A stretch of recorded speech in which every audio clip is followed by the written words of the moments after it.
յուրաքանչյուր արտիստի կյանքում բեմի վրա ապրած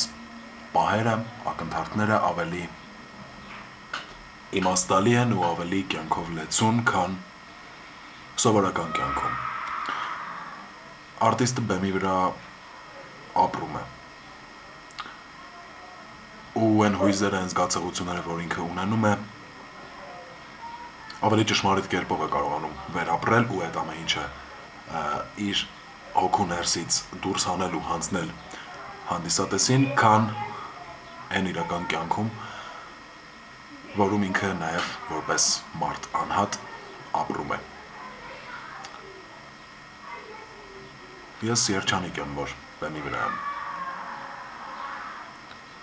Կուլիսային անցուդարձ, գրիմ,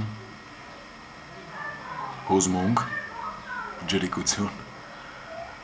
տարօրինակ զգացումներ բեմ մտնելուց առաջ,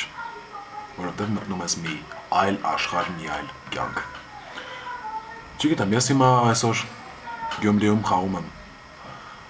հյուրախաղերի ենք եկել ու խաղում եմ Մաուգլի ներկայացման մեջ, ես Ակելլան եմ ու միգուցե այս կադրերը ոչ այնքան հեռավոր ապագայում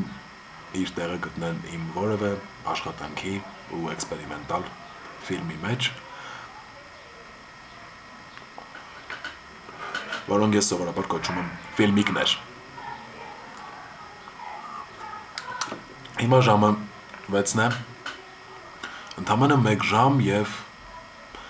նոր ջունգլիի հետաքրքիր կյանքն է մեկնարկում, ընդամենը 1 ժամ անց։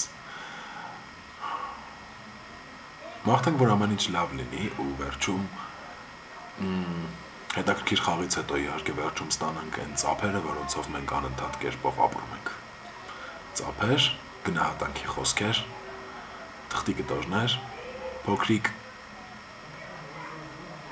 մասունքներ, որոնք